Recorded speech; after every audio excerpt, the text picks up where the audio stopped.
Is there anything I could have said or done to stop you? No. Once I had the dope and everything, there was no stopping me. Addiction is the devil. It's a disease from hell. In a random motel room, far from the million-dollar home where Ryan grew up, the devil is winning. And you sure you want to do that? Yeah, I'm going to. I already have my mindset to do it. I'm going to do it one more time. He's had a year of one more times. Each fix is never his last. I just want to get high. I thought this was going to be the detox. Yeah, but I mean, I got money, so I'm going to get high one more time. Ryan makes a promise he just can't keep. And once I'm done, break all my needles, throw them away. Throw all my paraphernalia away. And you're saving this for later? Yeah. Moments later, he's neatly storing his needles and remaining drugs in a desk drawer. This is my stuff for later. Just 1 year ago, Ryan was hooked on painkillers. But OxyContin became too hard to find. He still remembers the first time heroin soared through his veins. It was the best feeling in the world. Like, I felt like I had arrived. Now, he's at a dead end. Once I'm high and well, the hours just go by so quick. But when I'm not high and I'm sick and trying to get something, every minute feels like an hour. Ryan is a master manipulator, convincing his mother to pay for this two-night motel stay. But most evenings, his lanky body wanders into a local hospital for a few safe hours of rest. I stay in the maternity ward. There's just, you walk in and there's a whole bunch of chairs and couches and a TV. That people stay there all the time because they're waiting for babies to be born. What you looking for? Cigarette. 21 and unemployed, Ryan needs at least $60 a day for his half-gram fix. I don't want to get high anymore. I just can't stop. He stole from his family, so his parents threw him out. Now, he shoplifts from home improvement stores and sells his loot or the gift cards he gets when he's allowed to return items without a receipt. If I don't have the money, I'm finding ways to get money. Stealing? Yep. From family? Family, friends, anybody that I can manipulate. Ryan will do anything to avoid going through withdrawal. You're very restless and antsy. You cannot sit still. You feel like you want to crawl out of your skin. It isn't withdrawal now, The smell of dope makes me puke. but the rancid smell of heroin that hurtles Ryan into uncontrollable vomiting. But still, he wants it in his veins. I just feel like the lowest person on the earth. I was sitting in the mall and in the movie theater, like when I'm at the hospital, and just look at people and be like, man, this is what normal people do. On the path toward normalcy, Ryan's life has been a patchwork of stints in detox and rehab and failed stays at halfway houses. I don't feel like doing this anymore. I'm tired of it.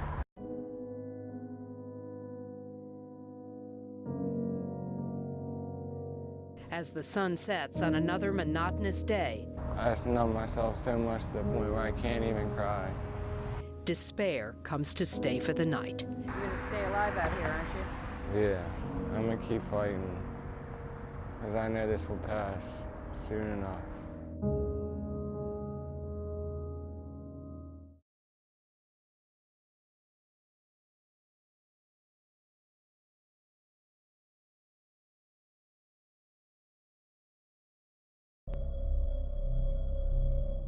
Are radical Muslim jihadists training right under our noses on American soil?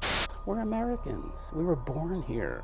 Terrorist training compounds. Leave, period. Give me a break. We're not about terrorism.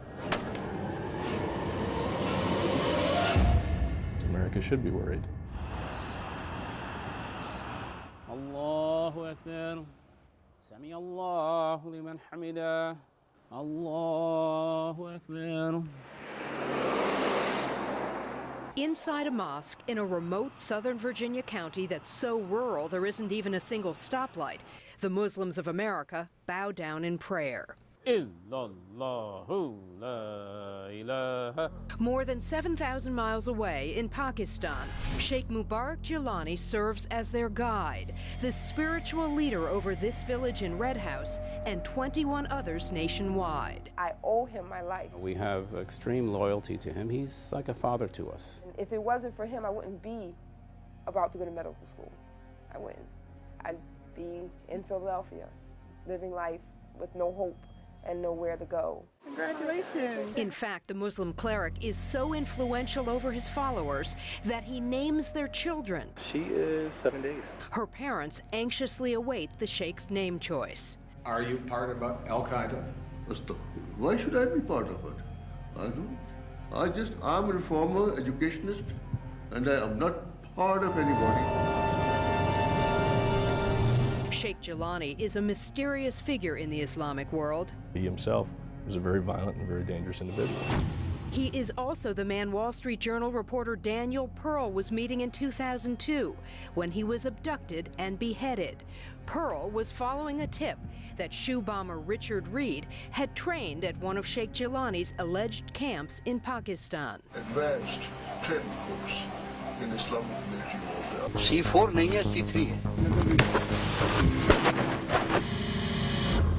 It's almost to the point where we buy the story up front.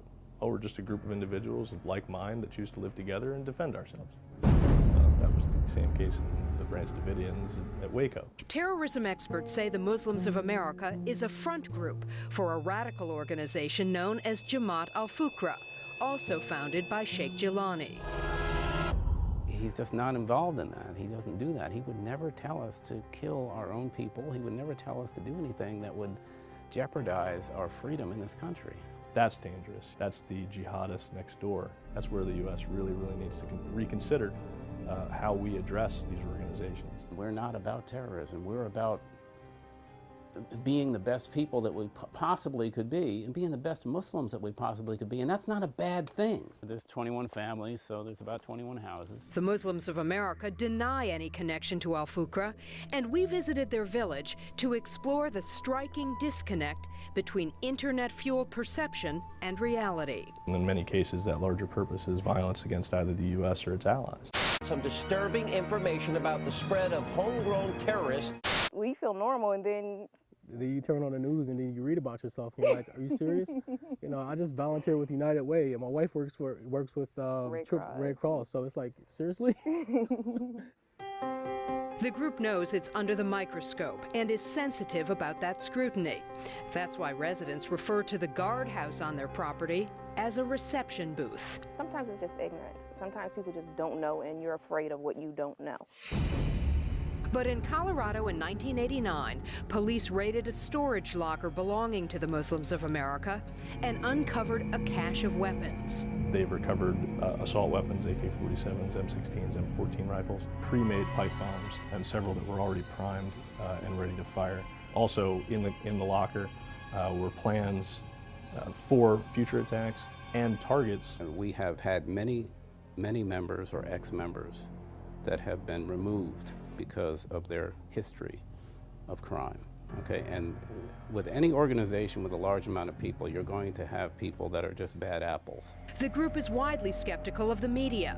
Throughout our visit, they videotaped us while we videotaped them. What reason would we have to hate America? I mean, we live here. This is our home. Walking down Sheikh Jilani Lane, the main road through the village, the mayor and organization spokesman said he's baffled by the accusations. We denounce all forms of terrorism. Absolutely. Roughly 60 people live here in modest trailer homes. Their children are homeschooled.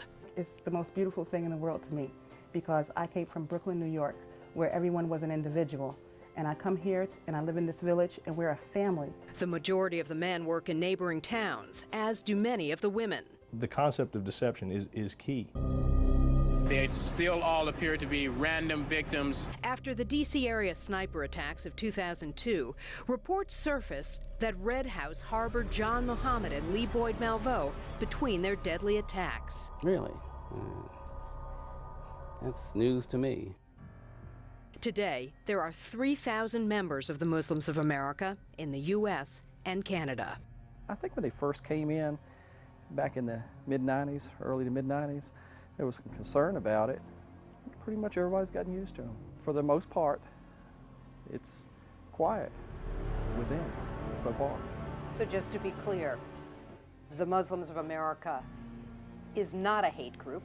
No. Is not a terrorist group. No. Does not hate Christians. No. Does not hate Jews. Is not anti-Semitic. No. It was very scary.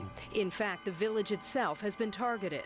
They didn't shoot from the road. They came onto the property to shoot that. In December of last year, a trespasser pumped bullets into their sign. There's nothing concrete that says that this is a terror compound, though there's enough circumstantial evidence that would lead one to believe that. You're not just going to come up here anytime you want to spread this daggone lies. As for that angry man who smacked his cane against a television crew's car window, I already called the police. I'm sick of this. The group says the crew had trespassed onto private property and approached the man's children, asking if they knew they were living on a terrorist training compound. Well, we're American citizens. We haven't broken any laws. We haven't done anything wrong. This is not a terrorist village. You have to show us some evidence because we don't see it here. The U.S. should be worried.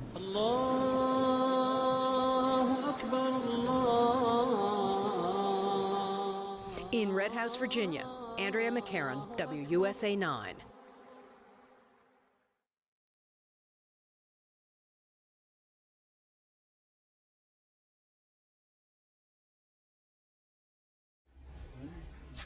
I'm gonna video it.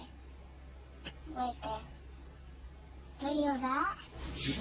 That's the voice of a little boy asking the man who repeatedly molested him what he was doing with a video camera. Mine's on video. That child was rescued, and agents here are working relentlessly to save others.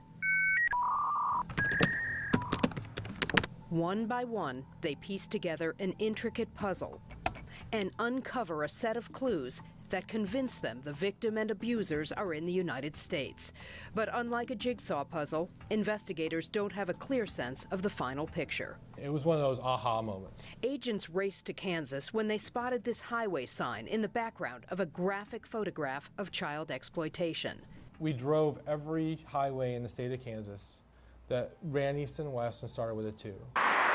In the meantime, agents in Detroit spoke with auto manufacturers to learn the make, model, and possible year of this car. It was a monumental moment. After crisscrossing the state, Jim Cole and a fellow agent found the precise location depicted in the photograph. We literally stopped right in the middle of the highway.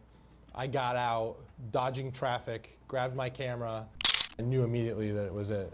That ultimately led to the rescue of an 11-year-old girl. The suspect had been asking for advice online about how to rape her and get away with it. He was sexually abusing both of the girls. Many of the cases involved so-called John or Jane Does, pedophiles like this man. Investigators zoomed into the logo on his shirt, a business in Maryland where he was a former employee. We had images of this offender abusing this victim. When pornographic material was discovered involving this child and the older woman next to her, agents narrowed down the location to Minnesota by studying the trees and their catch. We took a look at the fish. We consulted with scientists. This office sign provided a critical clue. I mean, if you've been there, then you know where this is.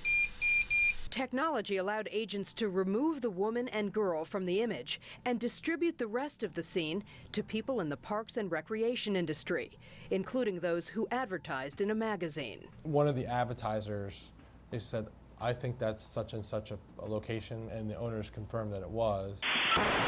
In another case, pornographic images revealed lettering on a T-shirt and a swimming pool.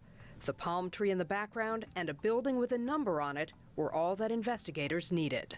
And I know the building numbers are very kind of unique to government installations, and particularly the military. In the end, those clues led agents from a preschool in Virginia Beach, Virginia, to a Pearl Harbor military community in Hawaii. The District of Columbia is unique in that it's the only jurisdiction in the country where investigators can get a nationwide John or Jane Doe arrest warrant for suspects who are not identified, either by name or by location. What we were dealing with was a video depicting an adult male engaged in oral sex with a prepubescent female, 11 years old. This John Doe was arrested within 24 hours of his photograph being released to the public.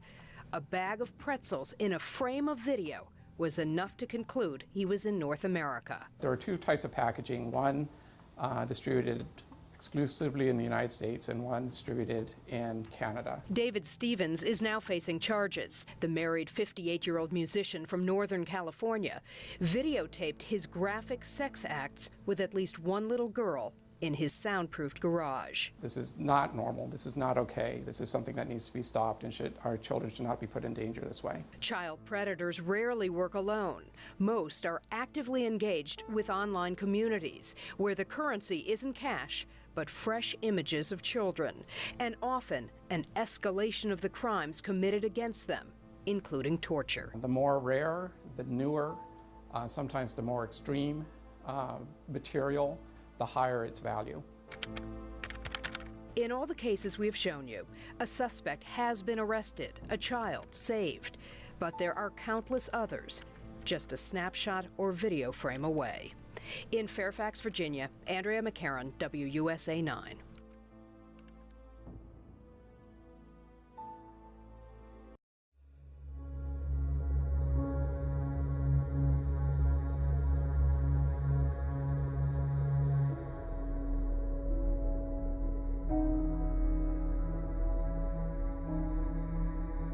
It sounds harsh, but I spent the last 5 years thinking that my brother doesn't love me and that this is my fault.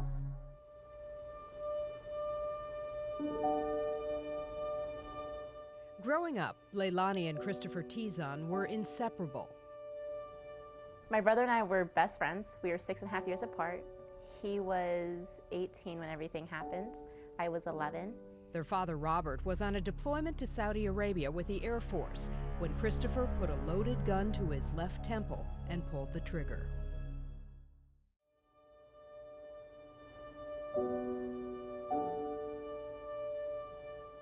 He was very handsome. I feel guilt because as a parent, I wonder if I could have done better. What did I do wrong? Why didn't I recognize something? I don't want any kid to ever feel what I'm going through. I don't want any family to feel the grief and the misery that my family feels. Leilani struggles with enormous guilt for not telling her parents about Christopher's unusual behavior weeks before his death.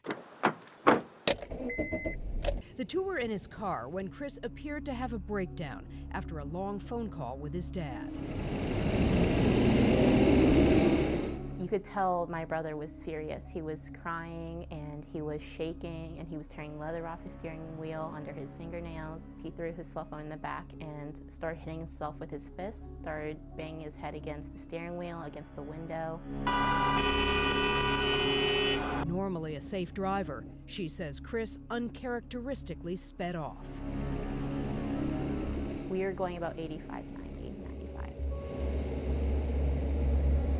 Her brother later apologized. I said, just promise me that nothing like that will ever happen again. He said, I promise, but you need to promise me that what happened today, you will never tell Mom and Dad.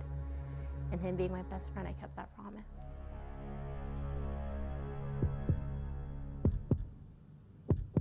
A month and a half later, I lost him.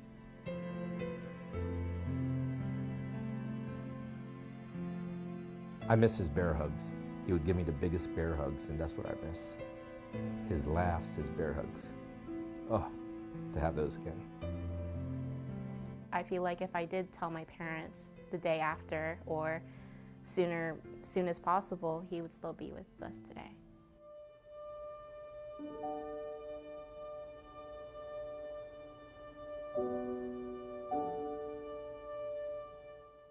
Leilani has transformed her regrets into action.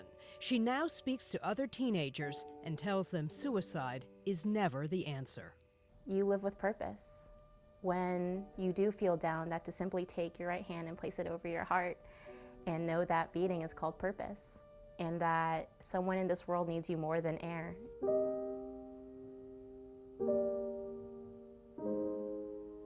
To know that you make someone out there smile every day, or just seeing you around makes them smile.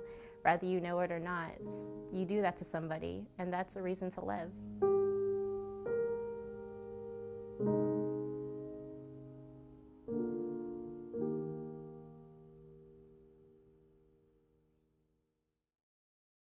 We're driving drunk. Thank you. Talk to us, son. Thank you, milk. We done tonight. We know what we going. Yeah.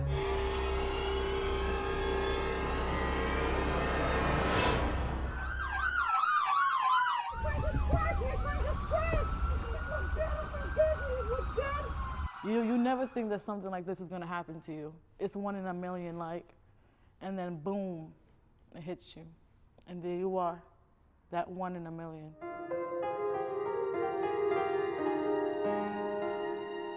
Desaline James' life has spiraled through trauma and darkness to this. But it took more than a year to get here. It's close to perfect. I'm not bragging, but it's close to perfect. In late December of 2011, Desaline was just 18, videotaping a night of partying from the front passenger seat of a friend's car, when the life she had known was shattered in a matter of seconds.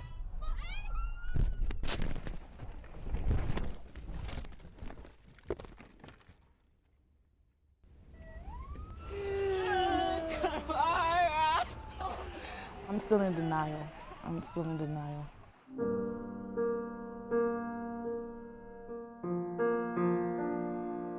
Desaline was the only survivor of a breathtaking crash that killed both friends.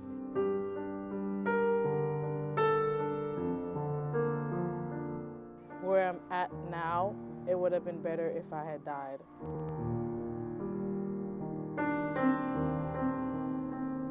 That was Desaline last December, less than 5 months ago, when her life had taken another devastating turn. Her mother threw her out of the house when she learned Desaline was pregnant. Everybody turned their backs on me.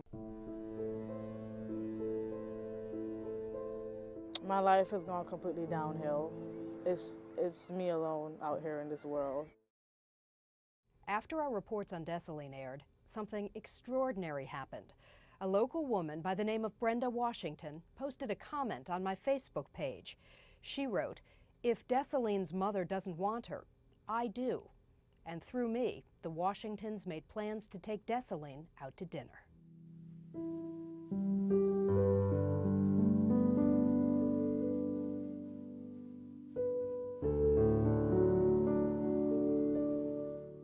I wanted to offer her whatever she needed. If it was a place to stay, we were here for. If it was money, we were here for. Just whatever it was she needed. When Brenda said, "Guess what? I talked to Andrew McCann," and I was like, So I call. She's like, "Hello." I'm like, "This is Desmond." I just fell in love with her. I just knew then that I had to take care of her. just something clicked. The moment we met her, something clicked, and we let her know if she wanted a family. Here we are. You still tired? Yes, you are. Not everyone would take in a pregnant teenager they barely knew. I consider it a blessing and an honor and a privilege that God allowed this to happen. I do. He chose us. Oh, I love her like she's my own. She's my daughter. I just always say my daughter, Desaline. I know you're so happy. This is Desaline's family now. From moment one, it was my daughter, my daughter, my daughter. Her dad, Mike. Wouldn't trade it in for the world. Mom, Brenda. I was like smushed in the sand. And sister Shakara and Shelby. And then there's the baby Desaline once told us was her only reason for living. My name is Jaden O'Dane. Jaden O'Dane was born March 15th. Oh, man. He's He's my evening tranquilizer. What I do is I come in and we have man time. Hey, man. He's a fantastic kid, and I see his mom all in him. I mean, I have everything any teenager would want. 2 happily married parents, 2 annoying young little sisters, you know, a dog, and I happen to have a baby, and I live in a nice neighborhood. I love her, I love him. They're both such a blessing. In fact, the love overflowing in this family is so obvious, there are spontaneous bursts of what the Washingtons fondly call the Dessalines dance. Dessalines dance, on 3. 1, 2, 3, come on. Now I know I'm somewhere where I can definitely accomplish what I want to accomplish in life, and failure is not an option for me.